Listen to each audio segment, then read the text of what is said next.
She broke up with me. What do I do? Can she come back? How can I get her back? Can't get her to talk to me. It's all so fucked up. I feel like crying.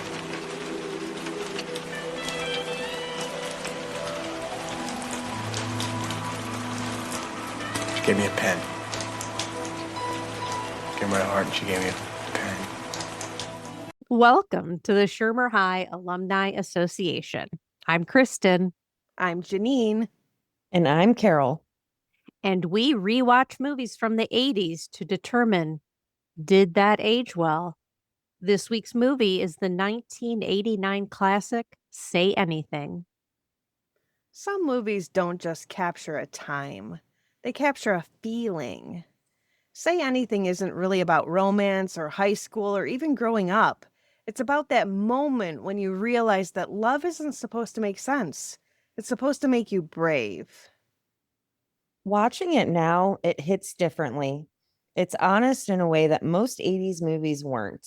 No gloss, no easy answers, just two people trying to figure out what comes next. It's a movie that reminds us that growing up means saying what you mean, even when you're not sure anyone's listening to you.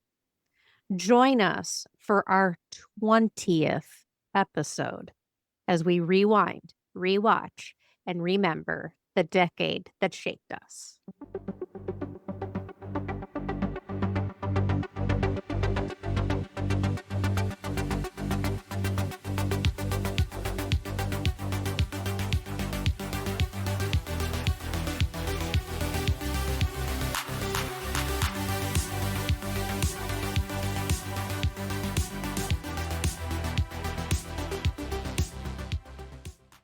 Hello, guys. How you doing? Hi. Hi. How's everyone's day? Quick. It's a fast day. Yeah, totally It was phenomenal. a fast day. Was it take your tiny to work day? She refused to go. Shut up. Oh. I swear. We packed up all of her stuff this morning, had her little to-go bag, and she got her collar on, and she walked to the door, and then she backed up like, I'm not going. Really? Yeah.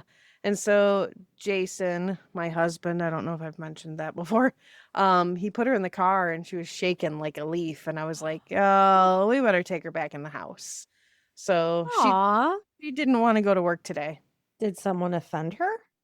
I don't know, but my boss was like, so how do we entice her to come to work? And I said, you'd have to probably give her like beef jerky.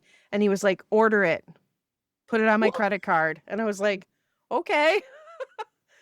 He's like, buy her whatever she wants. I love that.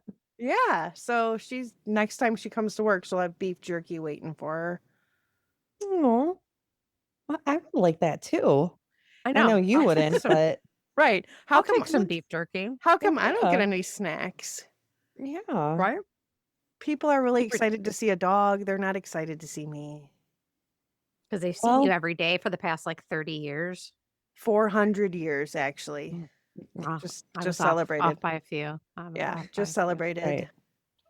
So with no tiny, you were able to watch Say Anything at work? Well, I already had watched it earlier in the week. So, How did you guys watch it? Prime. oh, don't ask me how I watched it. I might have had watched it. I might have had to have watched it. Oh, somewhere. Okay. We don't want to talk publicly about whatever illegal way you used to watch Yeah, it. so I mean, the only way that you can really watch it is to pay for it. I Yes. know. It's and a I paid very for it twice. Oh no. It's I a know. very hard movie to find. It is, which is a bummer. Yeah, I 'cause might it's as well have just bought it. right. I contemplated just buying it for $5 more than renting it, but I know. And usually I can watch anything on Internet Archive, but they didn't I have it. know. This is a well-protected movie. Very. Yeah. I mean, Oh. maybe I kind of understand, but also it should be everywhere. It should. It really should be everywhere, and we're gonna really talk. There's a lot to talk about. I don't think this is gonna be like the longest episode we've ever done, but like there's just so much to talk about with this movie. Yeah. Say Anything is a 1989 romantic comedy drama about an unlikely summer romance between a high school underachiever and the class valedictorian. The story follows Lloyd Dobler, who is played by John Cusack. Love John. A good-hearted and optimistic aspiring kickboxer as he attempts to win the heart of Diane Court, who is played by Ione Skye, the brilliant, beautiful, and sheltered top student of their graduating class. Against all expectations, especially those of his friends, Diane reciprocates his feelings. Their romance blossoms over the summer, but their differences and the pressure from Diane's overprotective and doting father, James Court, who's played by John Mahoney, pose a major challenge. The relationship is further complicated by Diane's prestigious fellowship to study in England at the end of the summer and the revelation of her father's criminal investigation by the IRS for embezzling funds from his retirement home. The film explores themes of the first love, the transition into adulthood, and the difficult choices faced by young people at a crossroads in their lives. Wonderful. Yeah. So let's Yeah. talk about who's in this movie. That was a great synopsis. Thank you. So we have the amazing John Cusack. Just Hmm. he's can you He's there's awesome. just that he is. He's great. Oh, sorry, I interrupted you. And he is an American actor and activist with a career spanning over 4 decades and more than 80 films. He's known for his roles in 1980s coming of age movies like 16 Candles, Better Off Dead, and Say Anything. Cusack is known for being outspoken about Hollywood, the US government, and war. He's also known for working with his family, including his sister Joan Cusack in his films, which she was in this one as well. Yes. Ione Skye Lee. What a name. Mhm. I know, right? Awesome name. Well, she's a British American actress, author, and artist. Best known for her role as Diane Court in Say Anything. Skye's other film credits include Wayne's World, Gas Food Lodging, One Night Stand, and Fever Pitch. In 2006, VH1 ranked Skye 84th on their list of the 100 greatest teen stars. I think she should have been higher. Yeah, I agree. I want to see this list. Yes. Right. And then we have John Mahoney. I love John Mahoney. And he is an award-winning American actor. He was born in England and was the 7th of 8 children. Long interested in acting, Mahoney didn't make the transition to his craft until he was almost 40 years old. And in 1986, Mahoney won a Tony Award for Best Featured Actor in a Play for The House of Blue Leaves in 1987. He was best known for playing the role of the father of the character Frasier. He later concentrated on stage work back in Chicago, where he passed away in 2018. I forgot he passed away. That's kind of sad. Yeah. So other than these 3 leading actors, we also have Joan Cusack. Of course. We have, naturally, Jeremy Piven, Mhm. Pamela Segal, who was in Grease 2, Mhm. B. Newirth, Eric Stoltz. Frasier's ex-wife. Frasier's dad and Right. Frasier's ex-wife are all in this Nice. movie. And good old Eric And Stoltz. Eric Stoltz. Love him. Yeah. And also we have music by Living Color, Cheap Trick, Red Hot Chili Peppers, Peter Gabriel, and Depeche Mode and Fishbone. Nice. Yeah, like Yeah, right? that's Like awesome. and I feel like any movie John Cusack has been a part of, it has amazing music. Of course, it has to. You know, I don't know if he has any part in that or not, but man, it's a good soundtrack. So I had to note it. Very good. good. Yeah. Yeah. John Mahoney, love him because he was Frasier's dad. He Like, Mhm. was Frasier's Frasier's dad.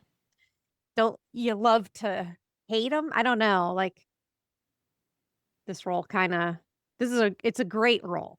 It's a great role. Creepy, maybe a little bit, but I wish we would have seen Ione Skye in more things. I thought she was excellent. I remember when this came out, like, she just had a cool name and she's so pretty and like, yeah, just absolutely love her. Agreed. Yeah.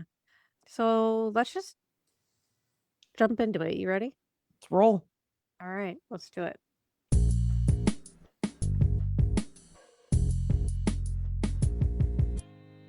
Okay, so we open the movie on graduation day, high school graduation day, and you see the protagonist of the movie, Lloyd Dobler, played by John Cusack, is hanging out with his friends. Oh, I didn't mention her in the actors as well as Lily Taylor plays Corey. So Lloyd is hanging out with his friends Corey and DC. They are talking about graduation, and I think like Corey doesn't want to go because some teacher wrote something weird in her yearbook, blah blah blah. And he's deciding he's, going to ask Diane Court out. And and they're trying to be so nice to him. They're trying to, his friends are trying, nice, but like you get this undertone that Corey is constantly using her own self-made sort of drama out on him, and DC can't get a word in edgewise. But we also see, Diane is driving with her father to the graduation ceremony, and she's, trying some pieces and parts out for her valedictorian speech. And she sort of delivers this one line, and the dad thinks it's hilarious, and it's not. So she decides she's going to keep that little joke in her speech. Makes me wonder if And you really thought it was funny or if he was just like appeasing her. right, what was sincere out of him? Like, Right. I don't even know. Yeah, ugh, he irks me so bad. And we go back to Lloyd, and he's taking his own picture for graduation, and it was just so like sad. We come to learn, why nobody was with him. You don't know that at this point, though. You just see him setting up his own camera to take his own picture. No, but I totally appreciated it because I've been in the market for a senior photo photographer and it's stupid. So take your own photo. We get to the graduation ceremony, and we have a gentleman up on stage singing Whitney Houston's Greatest Love of All. Classic. And it's absolutely terrible. It was hilarious. It was so funny. It was like, who allowed this? Who, like, it was the most like willy-nilly graduation. Everyone's just sort of hunched over. Not everyone Yeah. has like everything zipped. Can you imagine if you tried to do that at your graduation, Carol? Oh gosh, no.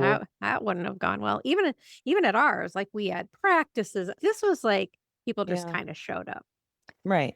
I never And so- graduated. Oh, I'm sorry that happened to you. Thanks. The principal thanks Joe for his performance, and Joe kind of gets those last words out about 8 Kegger at, I can't pronounce his name, Baylor's, Eric Stoltz's house. And the principal comes up to the podium, and you see from the podium that this is Lakewood High School. Yes. Oh Right yeah. on Ranger High. And the principal, just the way he introduces Diane is so cringy, but not like in a Weird. cringe meter sort of way, but like in a, oh, like is this is how she's being introduced to her school. Like I'm getting spittle on myself. Like I'm so upset. It He was more just- emotional than academic. It was like oceanography, history, but it was like, okay, Yeah. like It was weird. and like and he introduces her and it's just like this, like barely anyone's clapping because nobody knows her, right? You know, she gets up there and she's gonna do her speech as the valedictorian of the class, and she delivers her line like, I've had a glimpse of the future and all I have to say is go back. I get the sense, you know, we all get the like sentiment of it, but like it just doesn't hit. Yeah, right? it doesn't deliver. It does not deliver at all. Completely falls flat.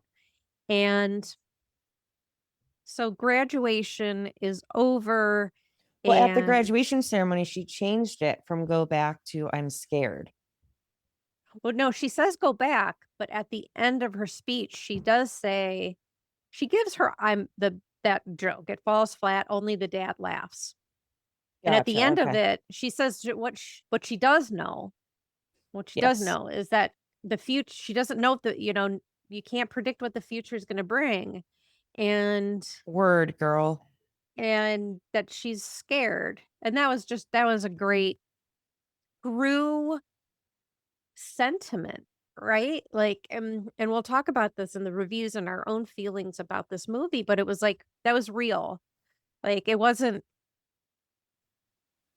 lip service. It wasn't, I don't know. It wasn't bullshit. Right. Right. And they get to the end of it, and everyone's just kind of mingling about on the lawn. And, you know, you see Diane and her dad off, kind of sort of talking to some people. And then Lloyd is with Corey, I believe in Corey's mom and DC. And he asks Corey can you take a picture of me with Diane Court?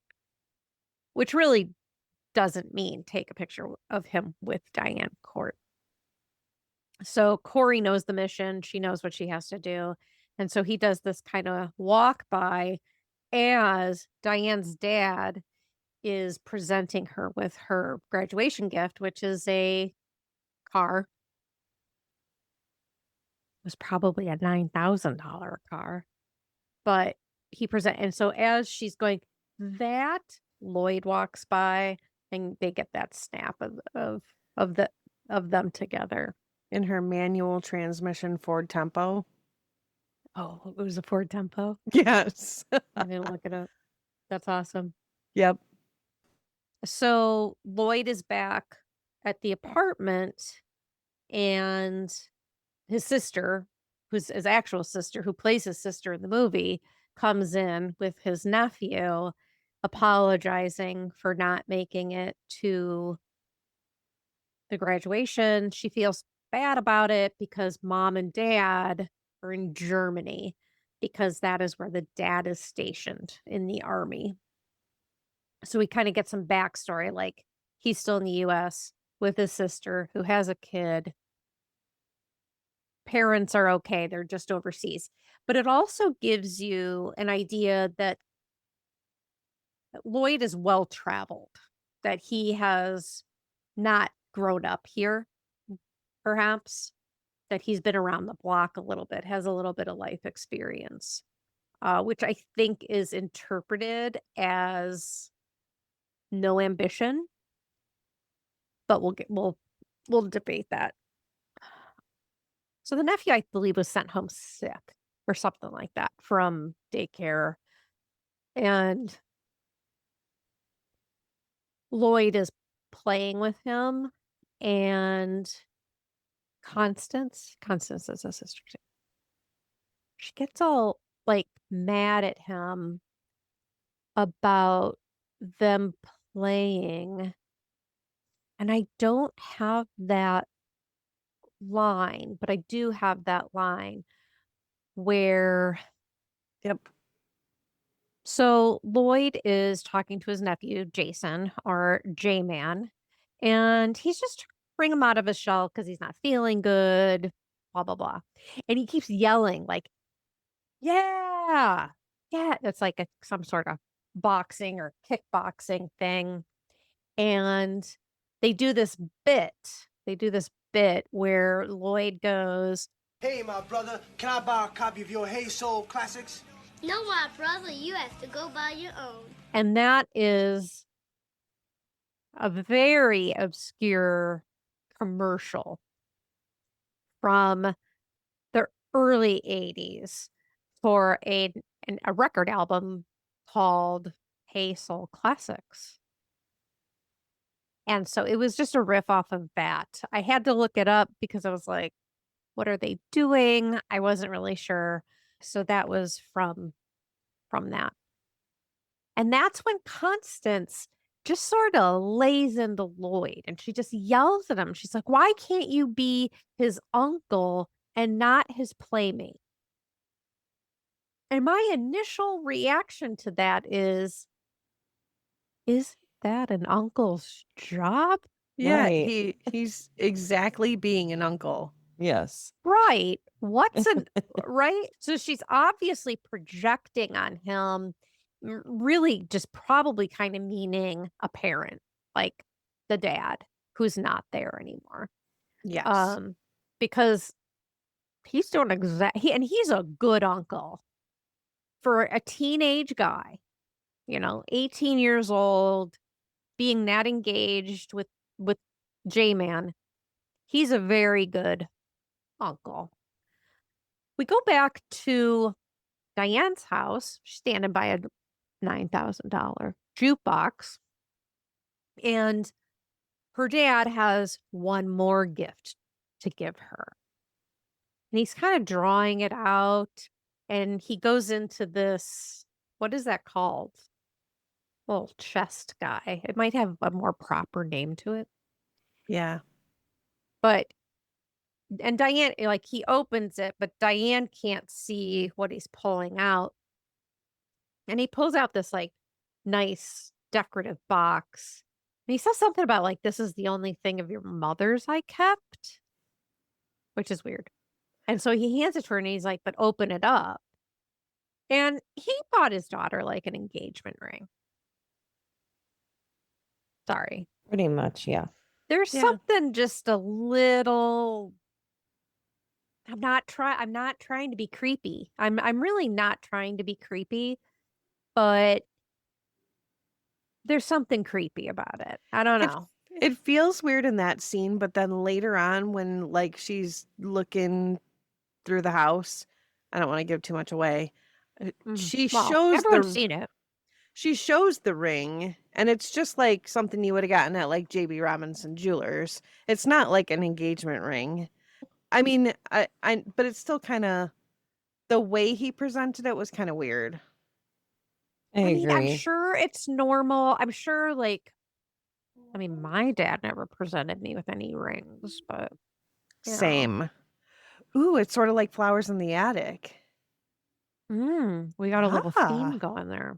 Yeah. yeah. But it's like the dad relies on her to be his spouse Yeah, like almost. a female Yeah. Lloyd. Yeah. Yeah. And we don't really get a clue from the mom what really went on. But There are a lot of unanswered questions. so dad gives Diane a ring. We go back to Lloyd's apartment and he's like doing the kickboxing and J-Man's like watching, basically playing. When they come in, again, Constance is kind of like mad because J-Man's all dirty. And Lloyd grabs the phone. It's like, I'll be in my office. He goes into the bathroom because he's gonna call Diane Court. I just noted the bottle of Dep in the shower. And I was like, Yes. oh, Dep. But then I was Mm. like, what Dep product would I have put in the shower? Because it looked like hair gel. Well, Yeah. maybe, I don't know. Maybe Lloyd does his hair, or maybe the mom does her hair in the shower. I don't know. Well, because wasn't it like a big thing to put that in your hair when your hair was wet? Yeah, true. So maybe That's they true. did it that way. I It don't was know. efficient. It was Maybe efficient. they don't have enough storage space and they just had to use the shower to hold it.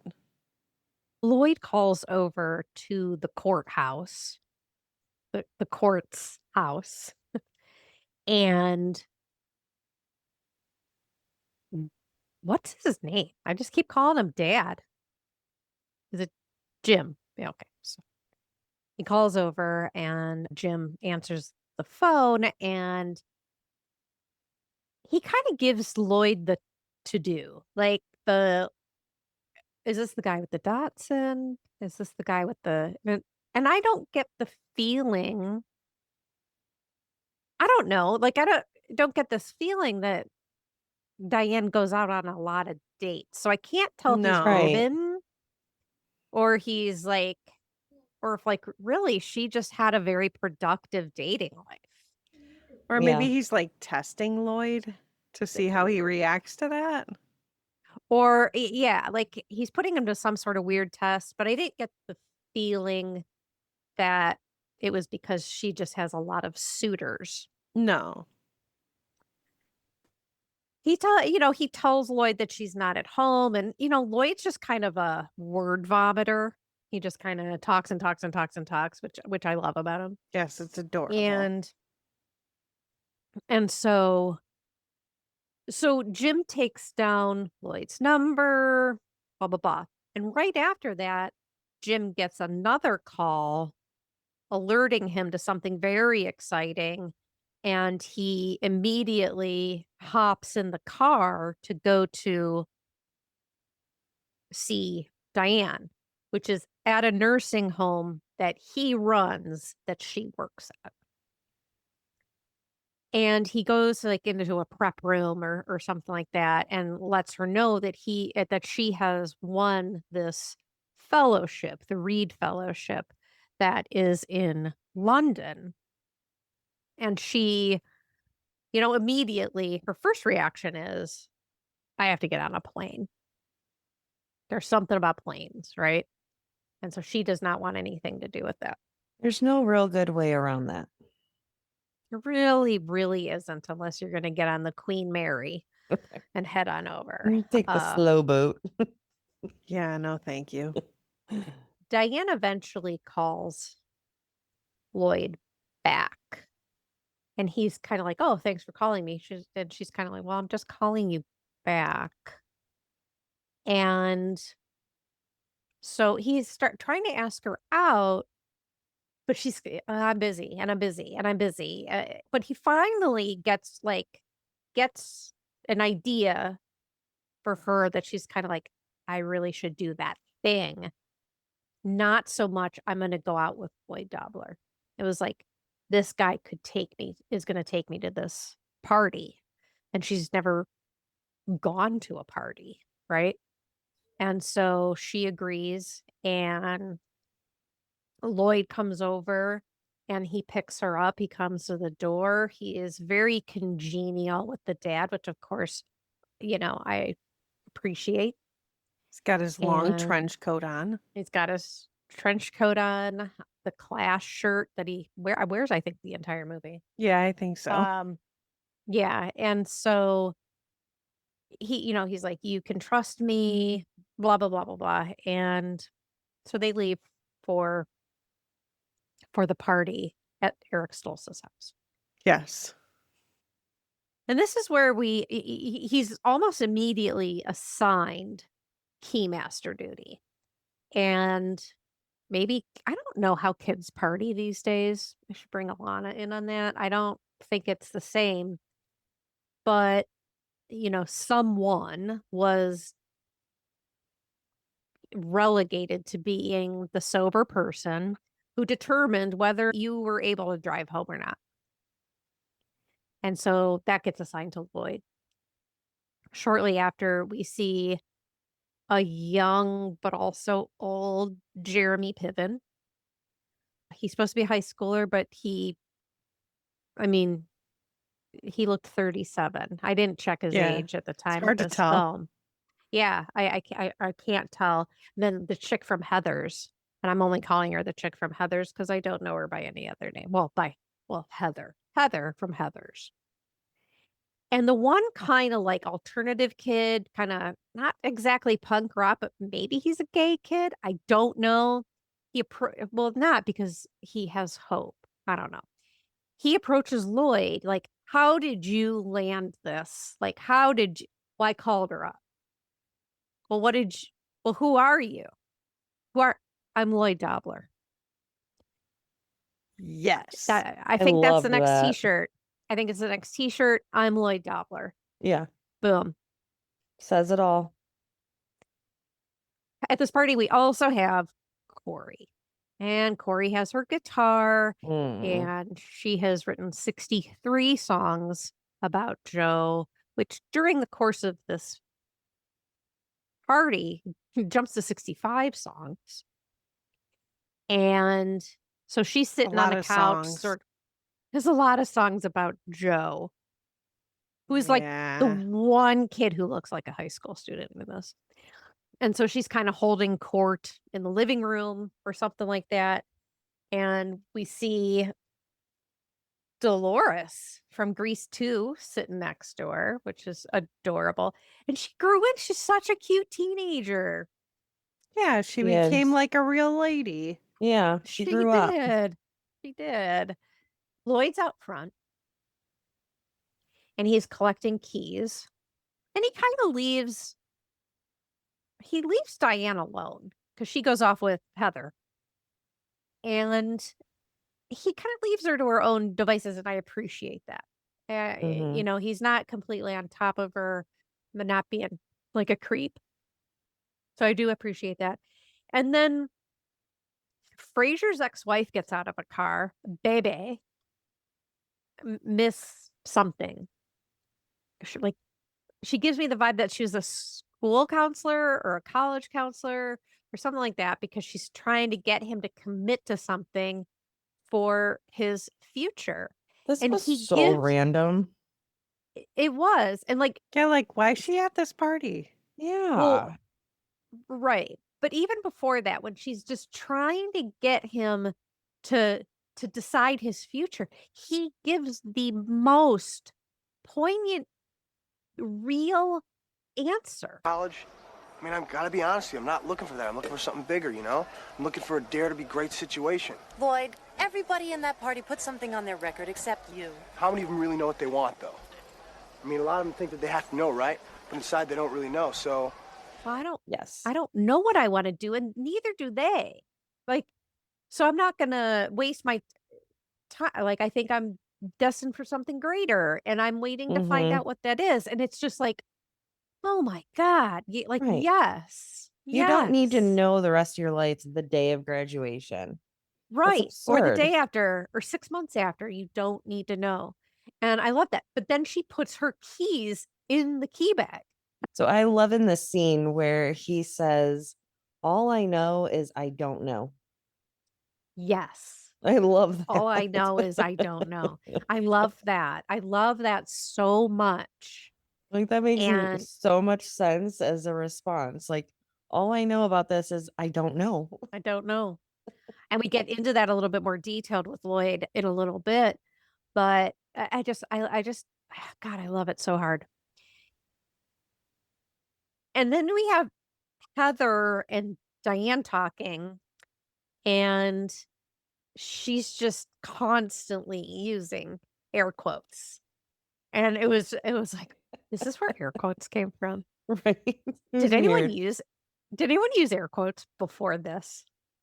And then Diane calling her dad from the party. Like, she didn't say anything to her dad before leaving the house that she would call him, but then she's like on the phone with her dad during a party. And it's like, Yeah. why are you doing this? And then you turn around and she's got two girls that want her to sign their yearbook, and one of them is Tina from Nightmare on Elm Street. Mm. And they're both like, don't tell your dad anything. Like, I just come home crying and my dad leaves me alone. And it was, I tell my dad everything. I thought it was funny. She's like, don't worry, I'll be home by dawn. Like, what? Dawn? What? You're on a first date with this dude and you're just telling your dad you'll be home at dawn? Right. Huh? Where Lloyd had only said like that he was going to be with her for like the next 6 to 8 hours or whatever. Yeah. And she's turned this into dawn. At 8 o'clock. Yeah. He picked her up Right. at Like 8. she turned it into all night. I'm just saying, I don't know if that was Yeah. a script goof or what, but then we get back to Corey singing, and lo and behold, Joe shows up, and he is with China Phillips. I don't know if I wrote that down or not. He is with China Phillips from Wilson Phillips. That is the girlfriend that he's with. Interesting. And Corey is not happy. Not happy. And so Joe sort of like almost like mesmerized with this like stupid grin on his face, like starts walking towards her. And Lloyd kind of stops him and is like, bro, come on. She's written 65 songs and they're all about you and pain. And you've got to stop this. She's a human being. And he's like, well, yeah, that's why I keep all her tapes. She's going to be famous one day. And it's just one of those toxic fuckboys who all of us know a few of these guys. All of us do. Yeah. And, then we're outside at the party and all of a sudden you see this chicken run in. I don't know if he has a megaphone or if he just yells. He's like, Lakewood, have no fear. And do it like something like, do we do it another year? And then everyone just like Ambushes. And like everyone's like picking the feathers off of him. And you didn't do that in high school, Kristin?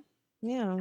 I don't think I did. You were probably really drunk. You probably don't remember. I can't guarantee that I didn't, but I'm pretty sure I didn't. And Diane's kind of, she's amused by this. Like, is this kind of like a thing? And Lloyd's just happy. He's just happy to be there. And then he just dives into it as well. And then we go back and Corey is getting a Diet Coke out of a refrigerator of Diet Coke. I don't know what that was supposed to stand for. Diet Coke was did this family popular. Right? Did the family just have like maybe a garage Diet Coke refrigerator? Because that was a shitload of Diet Coke. Yeah. And Joe comes in and back up. Corey was talking to Diane earlier in the evening, and she was just, again, telling her about Joe, and he was the first sex she had. And the next time I see him, all I'm going to say is, hi, Joe, how are you? And that's it. And Diane's kind of like, okay, crazy girl. Okay, well, he's on the other side of the house, so you should be okay. So we get to this scene, and Joe kind of slinks into this dark room, which could be a garage. I'm not sure. And Corey's standing at that refrigerator, and she's like, "Hi, Joe. How are you? I love you." And Aw. Corey, you were so Aw. close. So close. So close, but we get it. We get it. We get it. And he does this thing. He's like, I'm gonna break up with Mimi because she's gonna go to college and I'm gonna be alone and I can't be alone. So I think you and I should be together. And she thinks she's hearing what she's always wanted to hear. And they go in and they hug, and he's like, "Can we have sex right now?" And that opens her eyes, Yep. pushes him away, and she goes, "Goodbye, Joe." And that was a wonderful sort of, as we don't see Corey a ton in this movie, but that sort of shows some growth there where she realizes she's never Yeah. going to be his number one, his priority. She never will be. Little bit of closure there of that chapter. Yeah. And so Eric Stoltz and Lloyd and Diane are standing around, and Jeremy Piven comes in from like stage left and just runs into Lloyd, like, "Give me my Firebird keys, give me my fire," and he's just like, "Dude, chill. Chill. Yes. Chill." And he's like, "Okay, because I'm just gonna take a nap right here," and he just goes and he falls on the ground. And it's fantastic. It was great. And so Lloyd's like, my duties as keymaster are over. And he, dumps the bag, but there's one set of keys left. And they're like, oh no. So they go and they find that kid who Lloyd had talked to earlier in that night, just vomit soaked bathroom. And so they got to get him home somehow. And so what this turns into is Lloyd and Diane driving Greater Seattle for 3 hours, because you hear it at the beginning with the radio show and you hear it at the end with the radio show. And they finally get this kid home, and they stop at a 7-Eleven. They're walking, and somehow the story of her mom comes up, and she's like, "You don't want to hear this." And he was like, "Sure I do." Like, he wants to hear her. He wants to hear her words. He wants to hear her stories. And they're walking, and there's just like a bunch of broken glass on the ground. And he's like, "Oh, stop. Let's get you to walk around this." And I love how he kicks it. he kicks it, which Like, did nothing. that defeats the Um, purpose. And, so they're walking home. I don't know where the car went. Maybe he left it at the 7-Eleven and they just walked back. I don't know. I'm not questioning it. It's fine. And so they're walking back to Diane's house, and she says, "I've never gone out with anyone as basic as you before." Yeah.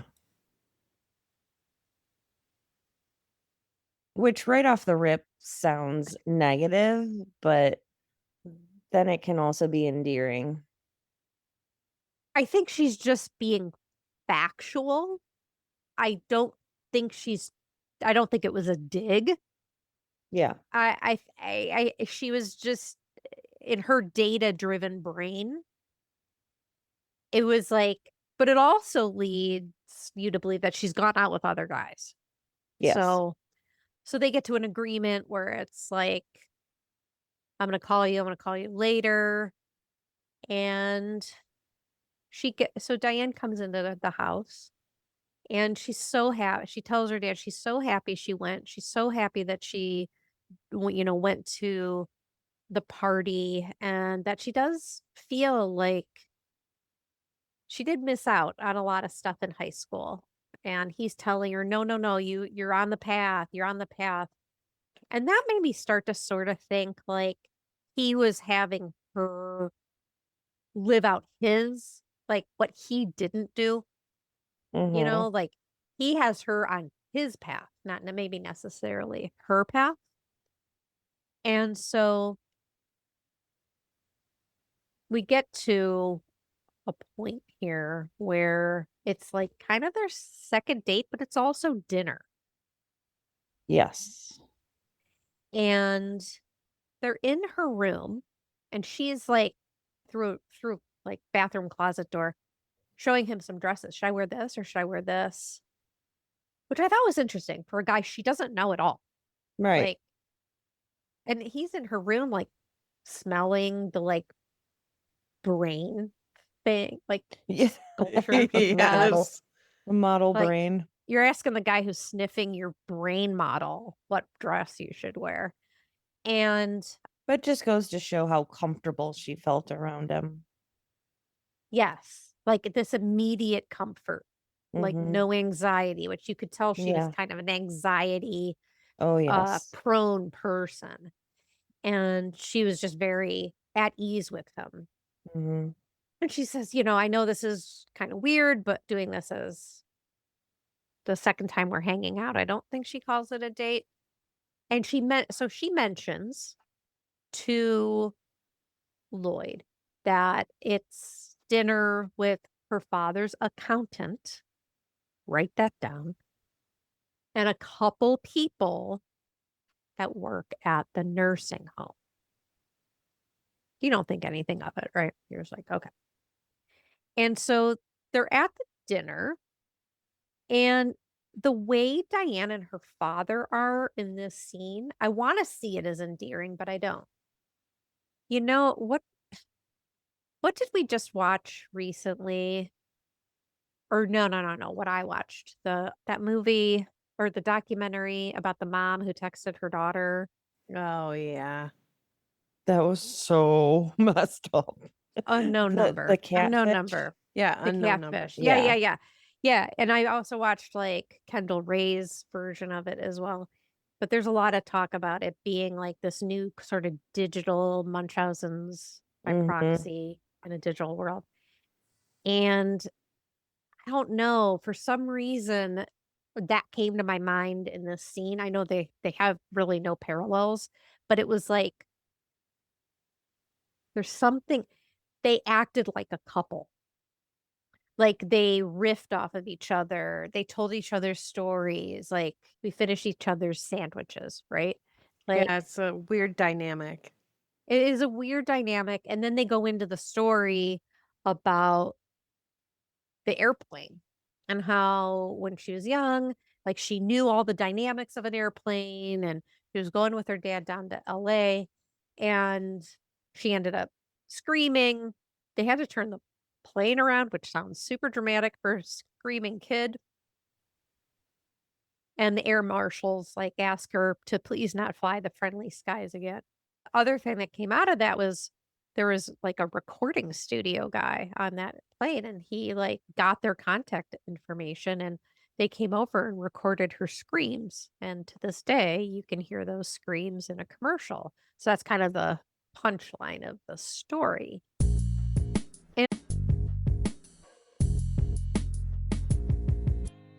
And How adorable. Lloyd kind of goes, I love how you two are together. I love how, you two act around each other. And I've never had that with anybody. Which is so that's a vulnerable thing to say. Mhm.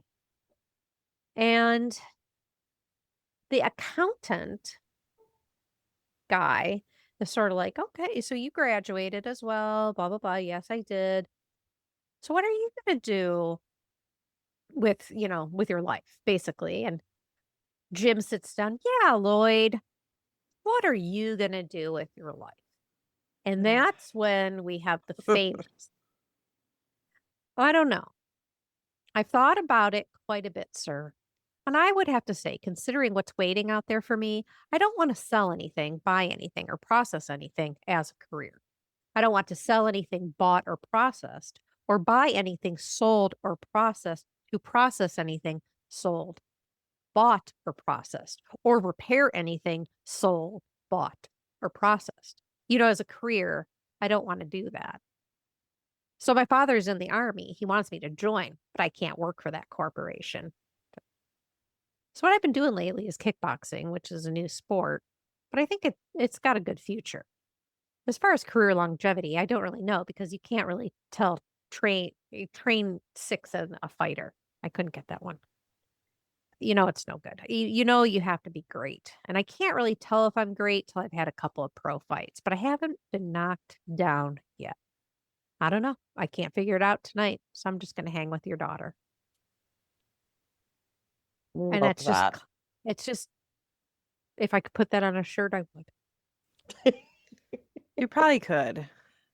It just, yeah, it's like, I don't want to sell anything, buy anything, or process anything as a career. I love it. I just, and you just kind of get and then he gets up and he kind of turns around and he compliments the jukebox. And even Jim sort of does this like wink, wink towards the accountant. You don't really pay attention to it, maybe your first few times watching the movie, but in hindsight, you do. He goes, yeah, that was a little matter of $9,000 to worship, whatever the name of the jukebox was. And A Wurlitzer? Wurlitzer. Am I an How do idiot you- for not knowing that? How do you not know jukeboxes, Kristin? Jeez. Wurlitzer is like top tier jukebox. The more you know. Yes, the more you know.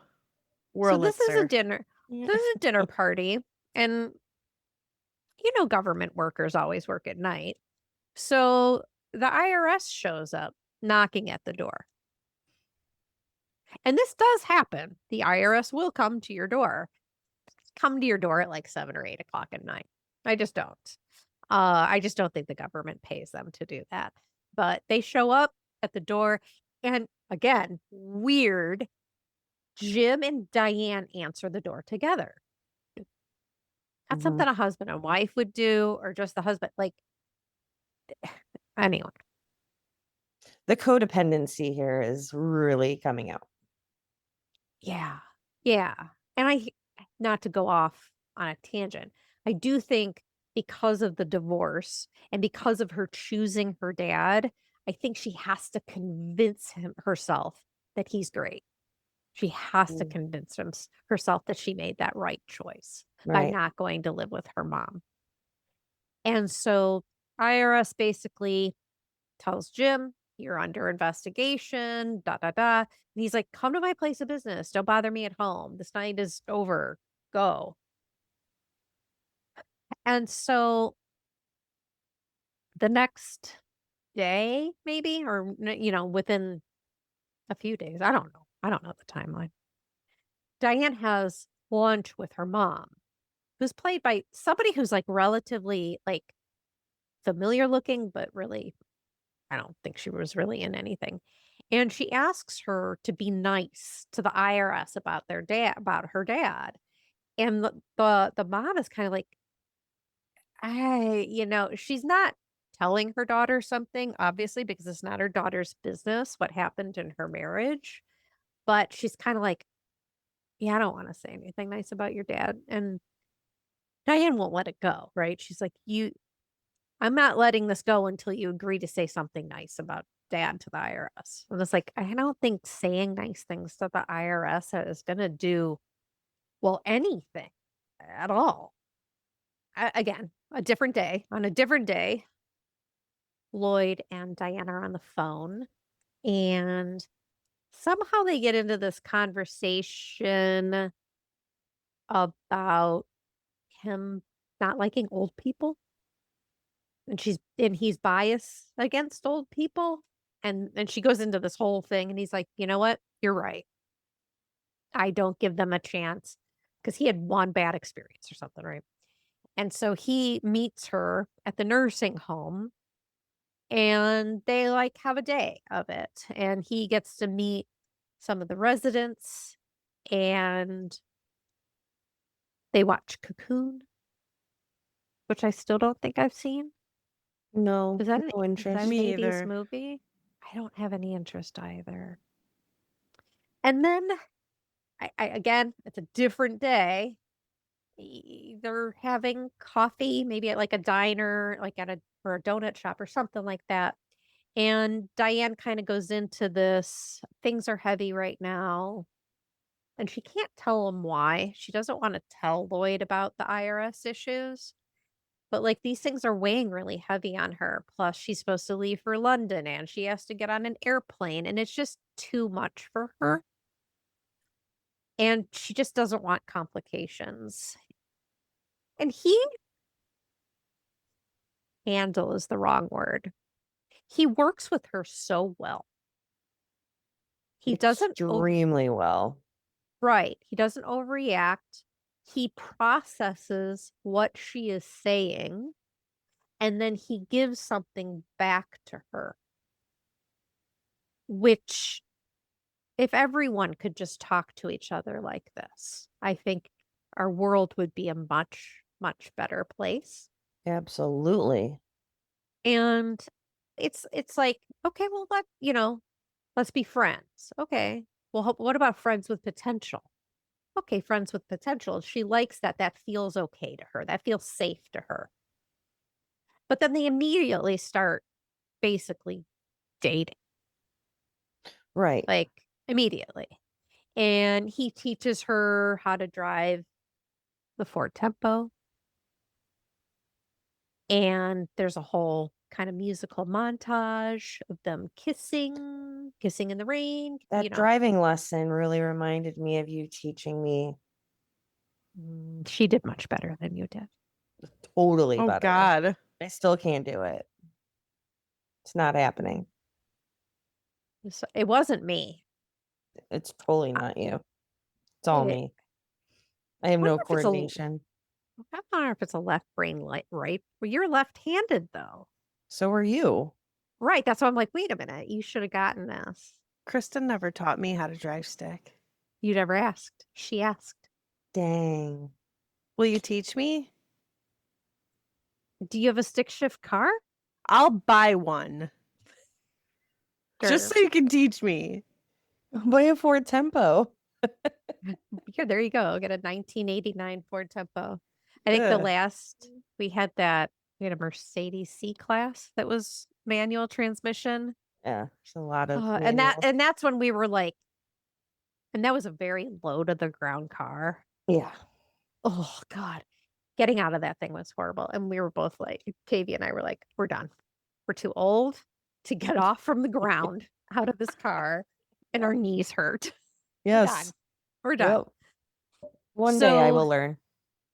Okay. Yeah. Goals. And then we get to the scene where they appear to be oceanside in his Malibu. They're in the back seat as all romantic things happen. And you hear Peter Gabriel's In your eyes. Oh my God, how do I not know the name of the song? Like the heat. Come on, Jeannine. I am complete in your eyes. Thank you. Okay. Now they're not having tarp sex. Back in your eyes. I want to touch the light, the heat I see in your eyes. In your eyes. Thank you. Oh, that was really good. Thank you. So they're having dirty blanket sex. Better than a tarp. It's better than a tarp. And they've just finished doing whatever they've done. And Lloyd is drenched in sweat, but not like Michael J. Fox drenched in sweat. Thank God. But he's like sweaty and he's shivering. And it just, this is a very tender moment between these two children. And it resonates with you.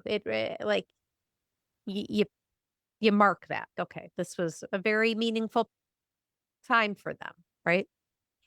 And So Diane goes home. She has spent the night out, but she has not told her dad.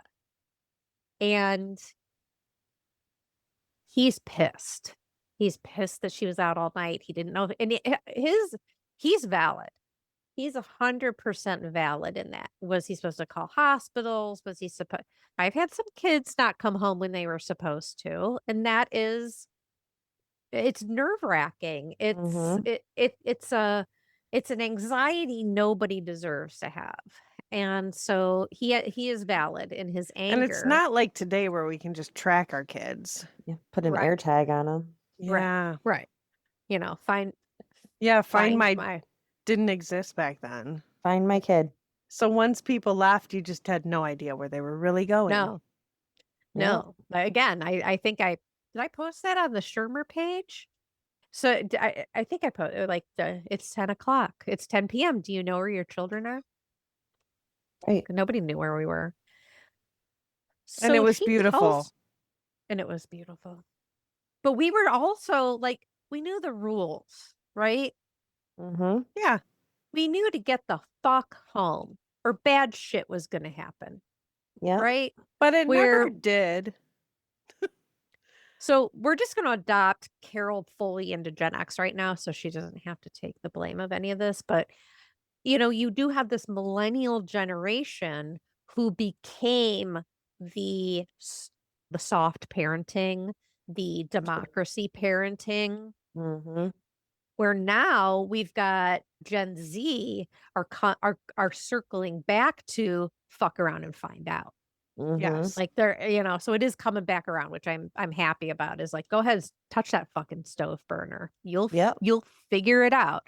Where more in the millennial world, it was all about using soft words and so she tells her dad what has happened. I don't like how she tells the story of it though. No. But then at the end of it, No. you understand. Then she it's funny. But then I attacked him. I was like, oh, girl, get it. And so she tells her. And she's also starting to become more and more concerned about this IRS investigation. He keeps trying to tell her, don't worry about this. This is just all bullshit. Don't worry about it. And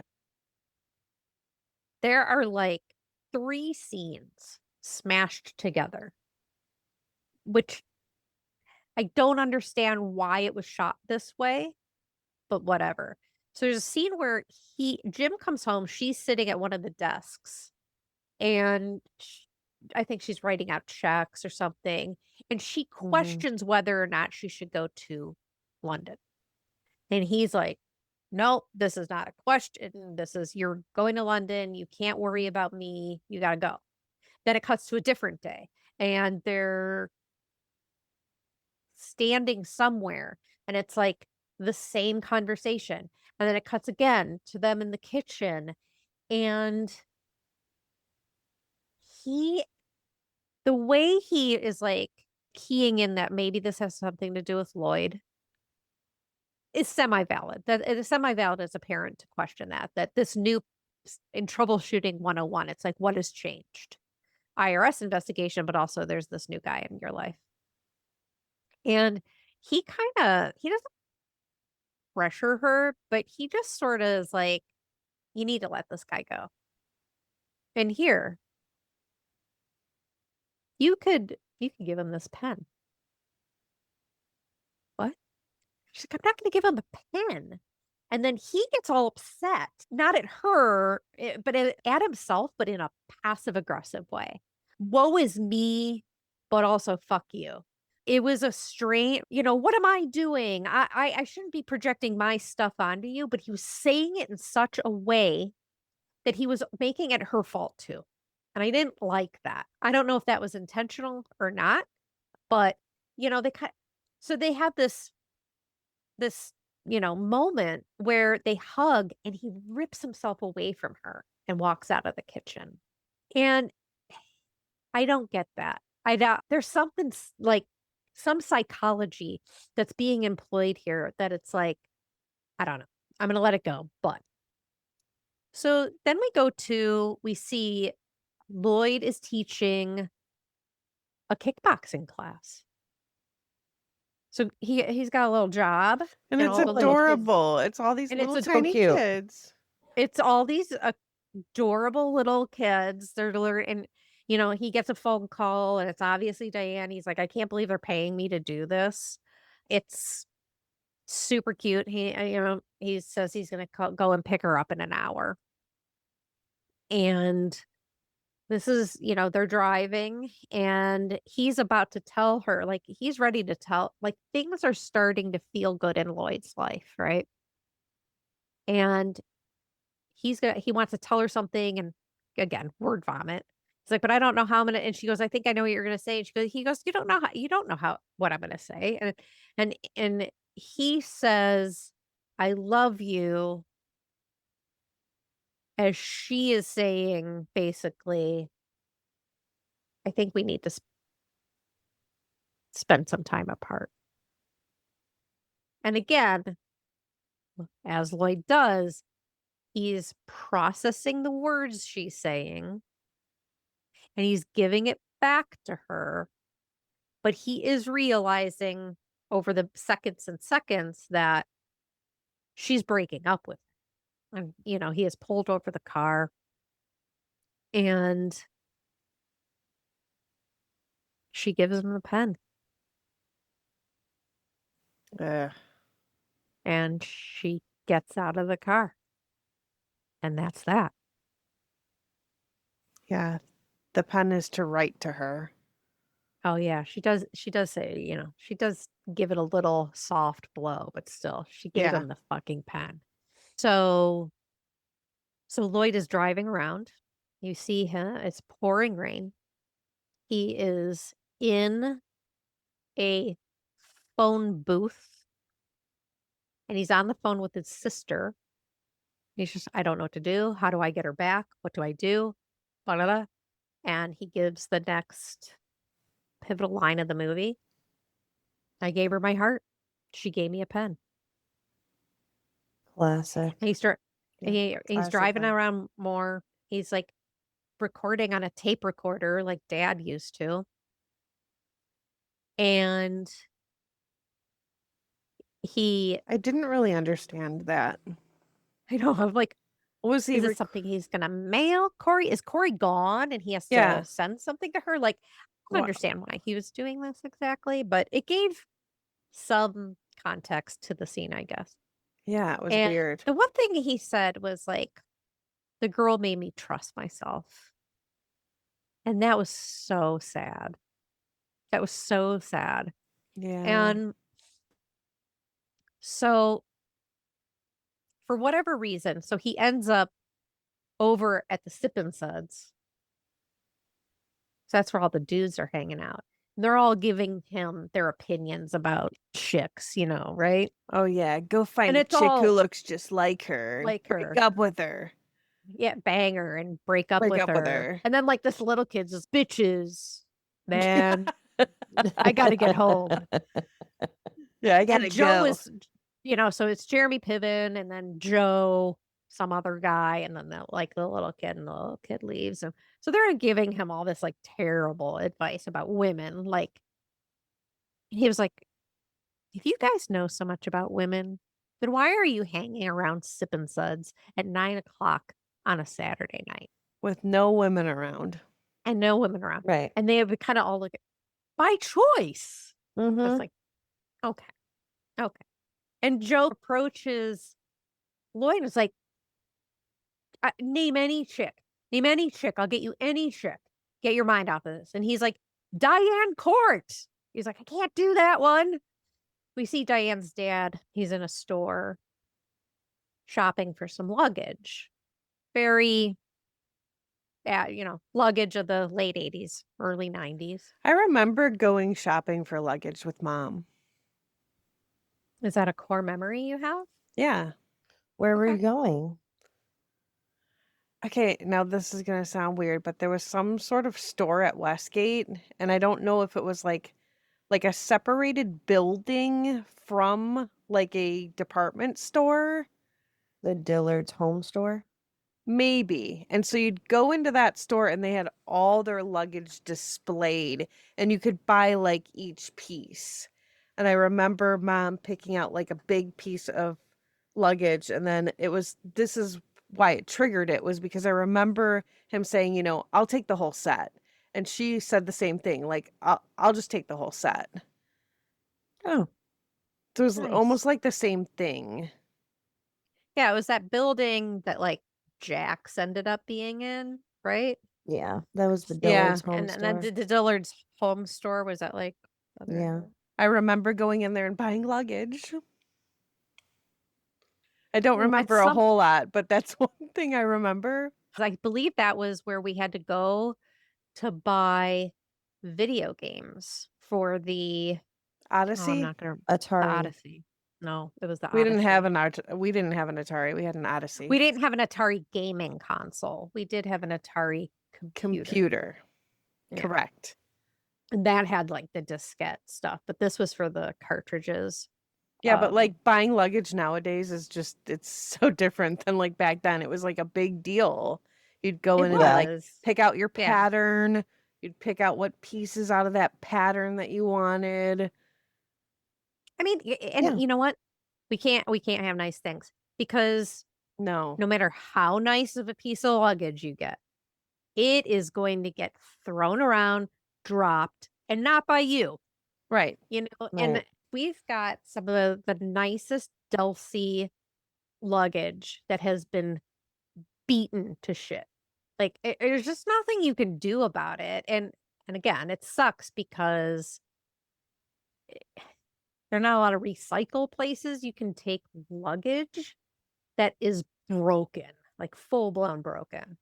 Anyway, luggage talk. Okay. Yeah, luggage talk. So Jim is in that store and I'm going to buy the whole set. The lady's kind of flirting with him. Card gets declined. Gives her another card. That card gets declined. So he's embarrassed. The guy next to him, who has no reason to be standing there, is kind of like, oh, sorry, bro. And so he leaves. He thanks her for being so kind. Yeah, and she's like, I'm supposed to cut it up. But I won't do that. She's so nice. And so then you see him at home and he's sitting in the bathroom and he knows that the walls are closing in on him. He knows that stuff's getting bad. And then you see, you know, Diane rolling around in bed, fitful sleep.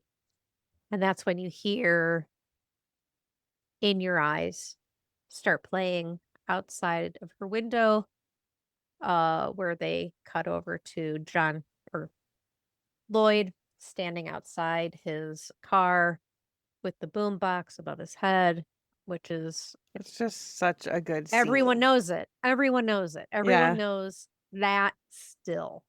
Yeah. So I told my coworker today because I was watching it at work. I was like, I have to catch up on this movie. And she's like, what movie is this week? And I said, Say Anything. She's like, oh, I don't know that one. Like the movie with the guy in the trench coat with the boombox over his head. She's like, oh, yeah. Yeah. Everyone knows that still picture. Absolutely. Yeah. Because Alana, I watched it again today. I had to finish watching it again today for like the third time. I watch these movies a lot. And Alana was watching it with me. And she was like, so is this taken from like a different boombox over the head sort of? I was like, no, this is the OG boombox over the head. I'm like, everyone else is taken from this moment. And this was the scene where you were like, man, I want a boyfriend like Lloyd Dobler. I want somebody to stand outside of my house with a boombox. To fight for you. Yeah, to fight for me, even though my dad is here and everything's weird, like it's like a little nod, like he's not actually knocking on the door, he's not bugging her, but he's just like, hey, I hope you can hear this song because this is the song we did it to. He's making his presence known without being annoying. Right. And then a note, a trivia note was both actors in the famous boombox scene were filmed separately, which makes sense. John Yeah. Cusack held the boombox in the middle of a park in North Hollywood across from a 7-Eleven. Cool. So, like, this specifically, like, I think there's different moments in this movie where, I mean, I haven't had any cringe moments happen in this movie at all. Which to me, this far into the movie is like, this is this could be Hall of Fame worthy. Is what he did with the boombox romantic and sweet or weird and stalkery? I think it was sweet. I think it was sweet. Okay. Yeah, so do I. But just like looking at different things on the internet this week, it was like, no, this was pure emotion. This was Mm-hmm. heartbreak. This was this was He wasn't out there 24/7 doing it. no. That would be stalkerish. So Diane goes to the IRS and she like tries to maybe dress up as a person, A lady. a lady, an adult, and goes into this IRS agent and pleading, will somebody talk to me? Will somebody talk to me? What do we need to do here? My dad's a good guy. Blah, blah, blah. IRS agent, we have an ironclad case against your dad. We can't, like, he didn't do it. He did. And I'm sorry to be the one to tell you that. I'm sorry to be the one to tell you that, but he did. And he's like, check for yourself. Is your house nice but not too nice? Do you have, he starts pointing out some things. And he tells her exactly what it is. It's basically Medicare fraud. It's robbery. It's, so he's laying it all out there for her. And she goes home and she's sitting on the couch and she looks at her ring. And because he's like, look for things that may have been around $9,000. So there must have been some tax thing that if you stayed Yeah. under $10,000, it wasn't You didn't have to report reportable. it. Yeah. And then they could call them gifts. Right. And so she runs over to the desk. She starts rifling through, which I didn't appreciate. I'm like, what do you don't know what you're right. You're not even looking at things to like Right. look for anything. You're just moving papers. Yeah. And she was like, they made me doubt you. And she, kind of goes back to that. But then she looks at that chest that he had pulled the ring out of originally. And she takes a letter opener over to it and she breaks into it, which I can't imagine was too hard to do. Well, it wasn't hard for her to do. And she opens it up and it's just full of cash. And so she knows in that moment he's been lying to her the whole time. And so you see her driving like a bat out of hell in her Ford Tempo Oh yeah, she knows how to drive stick now. Yeah. Now she knows how to drive stick. She learned that stick professionally. really well. Real good. I should have her teach me. She's got some professional like downshifting moves. happening there. And she goes into the nursing home, into that like prep room, and she asks him one more time, do you do this? Did you do it? And he's just lying to her face. And she tells, I found the money. And you just see, and I think this is John Mahoney was a great actor. Mhm. You just see it in his face where he turns from a, I don't know, sympathetic liar to an actual liar. And, It he's was like, you don't, oh shit, I'm caught face. and then he and again, he does this weird thing where he just starts to gaslight her into, well, this is all for you. Right. This is all for you, for when you come back. So you have to not ever depend on anyone else. Like he cannot stand the thought of his daughter having to have a husband or, rely on somebody else. Mhm. And so I don't know what she does. And he takes it as her accepting this. And he kind of is like, that's right. Work it out. Work it out. It's, this is going to be okay. And she's like, no. And she leaves him. And we see Lloyd. He's at the boxing place doing the boxing, Yeah. Doing the kickboxing. doing the things with the hitting. And we see Diane enter with the boxing front desk guy. He's like, Yeah. hey, Lloyd, The somebody's here." receptionist. The receptionist guy. Hey, there's somebody here. And he looks at her and he just gets punched in the face. It's fantastic. And Diane walks in and they have a back and forth and back and forth and back and forth. And she's like, everything was true. My dad's done all these things. And they reconcile. That's the best way to put that. They reconcile. And then we go to the attorneys who are negotiating this case, The right? best part about when Lloyd and Diane are kind of having that interchange is when he says, do you need me or do you Me? just need somebody? Someone. And Yes. then he makes her say, no, I need you. No, he doesn't. He goes, forget it. I don't care. Oh, yeah. Okay. And they kiss her hug and she responds, Yes. you. Yeah. Yes. Yeah. That was good. Yeah. And right. So we're at the lawyers. They're getting the plea agreement together. Which was a and really good deal. was I a actually- really good deal. Because Hector and I were talking about that today. Like we were going over the movie.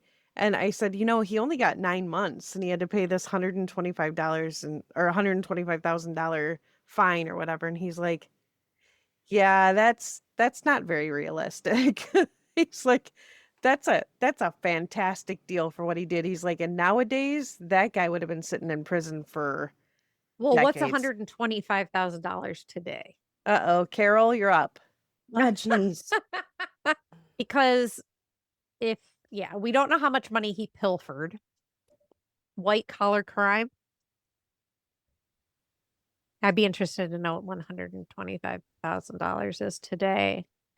And so it appears that, Jim's attorney is like, yeah, I'll float this past Mike. Yeah, this is fine. He accepts all. 310,000. 300,000, 9 months in a minimum security prison. Yeah. He got off easy. So he did. And we come kind of to the closing of this movie, and you see Lloyd's car parked outside of a sign for the Spokane Correctional Facility. And they've gone there to see her dad, but she has decided she doesn't want to go in, so Lloyd does. And Lloyd's just being himself, and he's just talking to Jim, and he's just being a human. And Jim is just an asshole back to him. He's just which is an really nice because asshole. like Lloyd didn't need to go in. I'd have been like, this is your dad. Like he you didn't. And that it just shows this emotional maturity Yeah. Like that not a lot of people have as adults. right, because most people would have just been like, hey, we're here for you to see your dad. But so that Jim wasn't, during visitation, that he wasn't alone, to think that nobody showed up for him, that Lloyd actually went in and met with him so that he wouldn't be alone.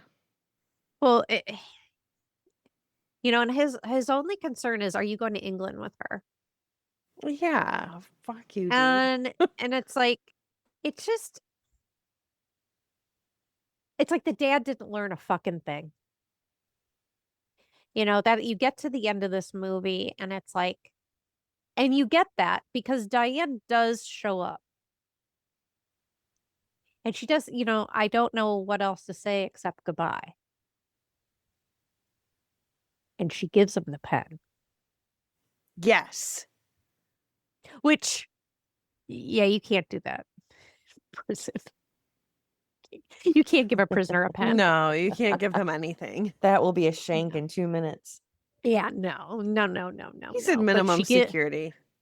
but I think that was a So, symbolism of something yeah, there. And so she, it was a symbol, symbolizing letting go, because he gave her the pen to give Lloyd as a letting go. but Yes.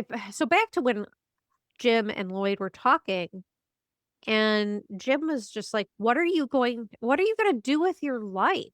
You're a temporary piece of Diane's life. And, he rebuts it, and he was just like, what I want to do with my life, what I want to do for a living is I want to be with your daughter.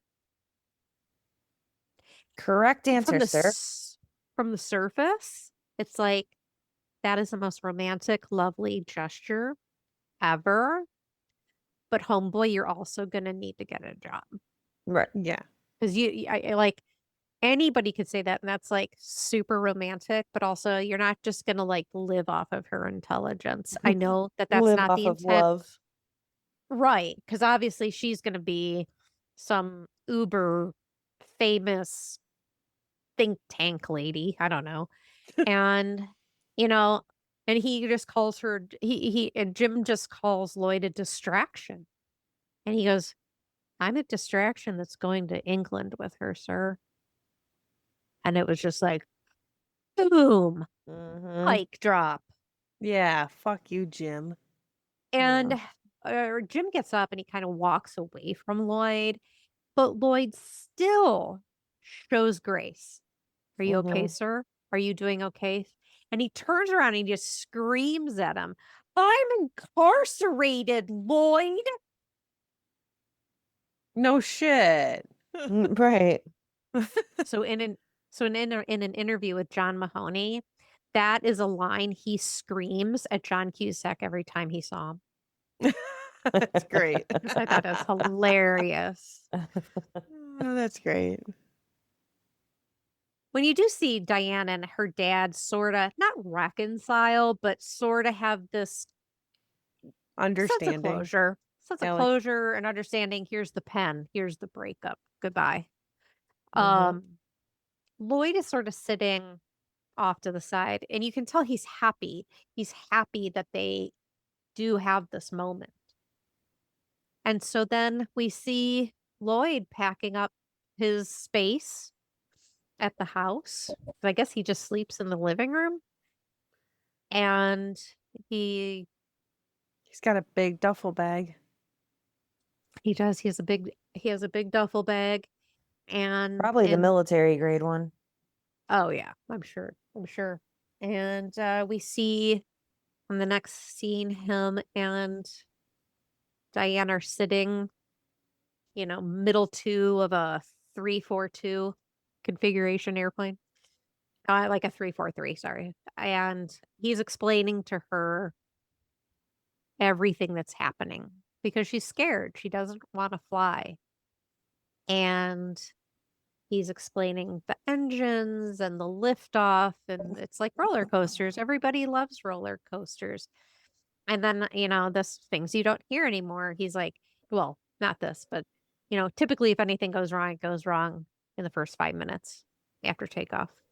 And once you see that no smoking sign go off, you're in the clear. And it's like, well, that's something you're not going to hear anymore No. these days.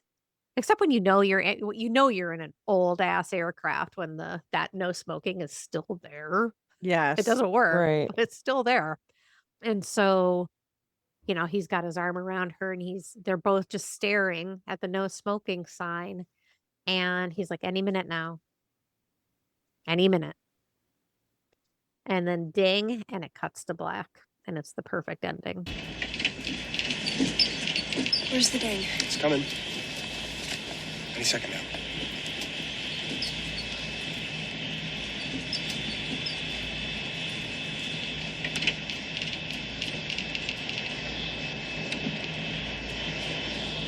Any second now.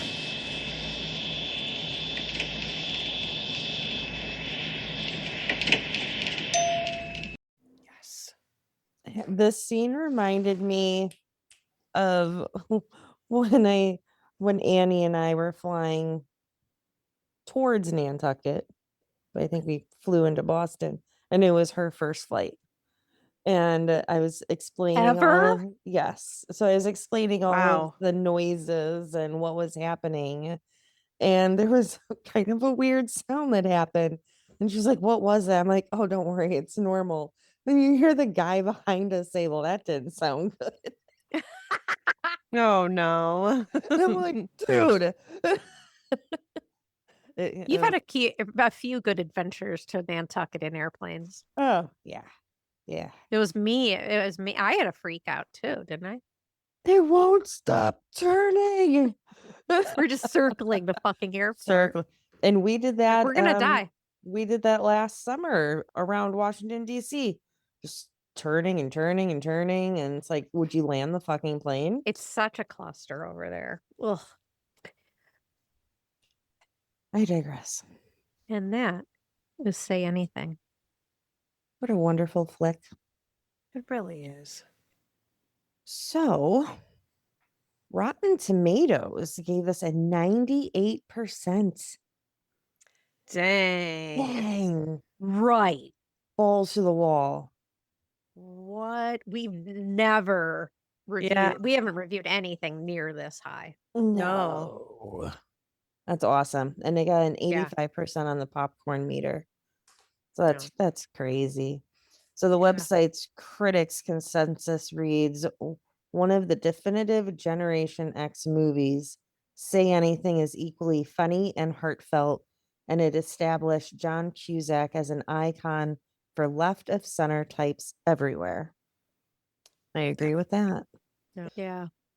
And giving the film 4 out of 4 stars, Chicago Sun-Times film critic Roger Ebert called Say Anything one of the best films of the year, a film that is really about something, that cares deeply about the issues it contains, and yet it also works wonderfully as a funny, warm-hearted romantic comedy.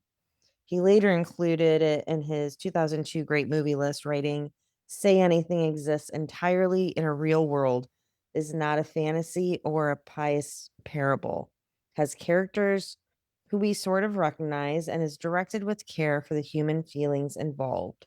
That was very well said. Yeah. Yes, I agree. Very much agree. In a less positive review, Variety called it a half-baked love story full of good intentions, but uneven in the telling. But the review also said the film's appealing tale of an undirected army brat proving himself worthy of the most exceptional girl in high school elicits a few laughs, plenty of smiles, and some genuine feeling. Whatever, Variety. Yeah, whatever, Variety. I should have mentioned this earlier, and I'm remiss to not mention that this movie was Cameron Crowe's directorial debut. Oh, lovely. He was a screenwriter on Fast Times at Ridgemont High, but then he wrote and directed Say Anything. So we'd be terrible people to not mention Sir Cameron Crowe. Oh, he did a wonderful job. He really did. Kudos, Crow. Yeah. What are your thoughts on this movie, Jeannine? I love it. I think it's a classic. I love Lloyd Dobler. I would just say that, it's probably one of my top movies. Would you say it's Hall of Fame worthy? I guess it depends on how many movies can we put in the Hall of Fame. I don't think it's True. a limit. I Okay. think it's if it goes into the classics vault, Yeah. it becomes like our most revered movies. I would say yes. It should Okay. be in our top movies. And are you watching this on a Saturday? Yes. Absolutely. Yeah. If it comes on, I'm going to watch it. It's a great Carole? movie. Love the story. Sorry. Yeah. I fully agree. Yeah. Where do you put it on the cringe meter? Oh, not at all. 0. Yeah. Not really. Yeah. Agreed. I also put it at not really. Very 0 star on the cringe level. I don't know if I would put it in the Hall of Fame yet. It is a classic, but I don't feel like there's I don't know. I just don't feel like it hit me like that yet. I don't know if it will, but I don't know. I wouldn't put it in the Hall of Fame at this point. What do we have in the Hall of Fame? Breakfast Club? I think that's it. Yeah, I don't Okay. remember. I think only Breakfast Pee-wee's Club. Big Adventure. Oh, yeah. Breakfast Yeah. Club and Pee-wee's are Yeah. both in it. Yeah. So I feel like this is a extremely good storyline, great directing, great filming. And I would definitely watch it on a Saturday. It just isn't nothing, no super one-liners stick out to me that I would be recalling. What? I'm Lloyd Dobler. But that's not something everyone's been saying. Oh, yeah. I mean, maybe in your. I gave Yeah. her my I heart, mean, I and get she it. gave me a She pen. gave me a pen. Yeah, I just don't find that to be all over the place. Okay. Once you see fair. the movie again, you remember it. But no, I wouldn't put in the Hall of Fame, but it's a phenomenal movie, and I would definitely rewatch it. I feel How like do we it determine? aged very well.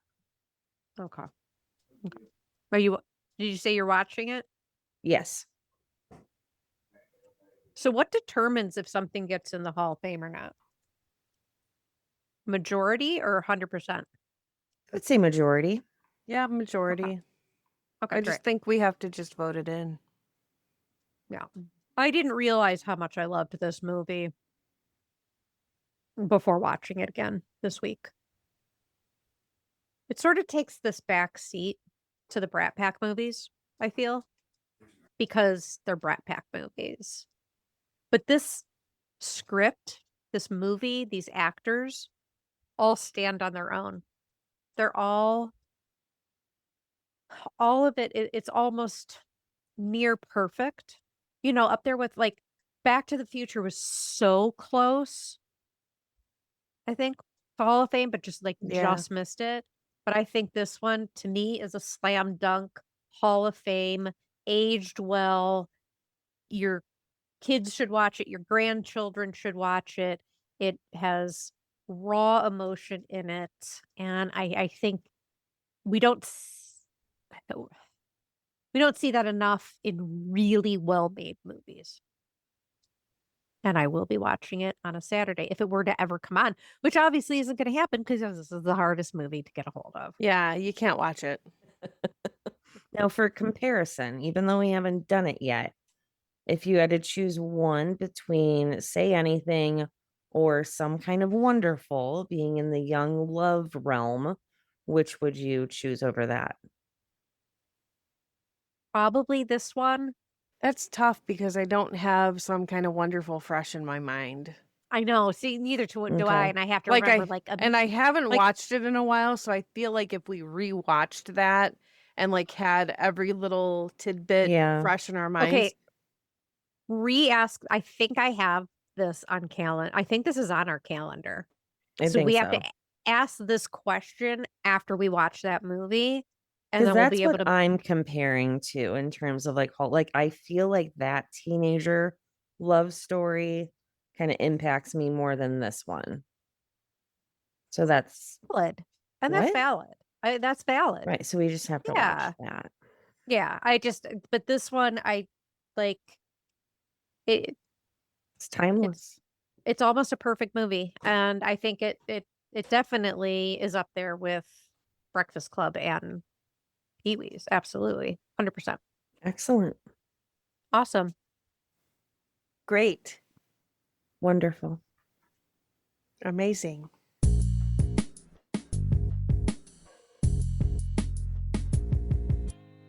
Some movies stay with you because they remind you of who you were.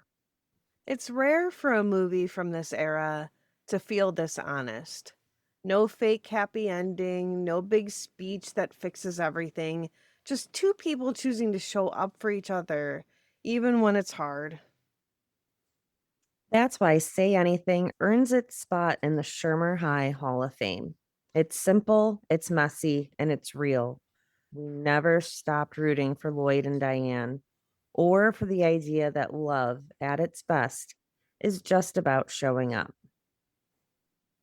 Thanks for joining us at the Schirmer High Alumni Association.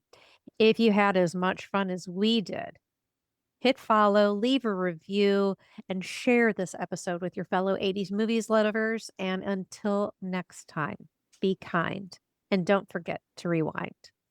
Bye. Bye.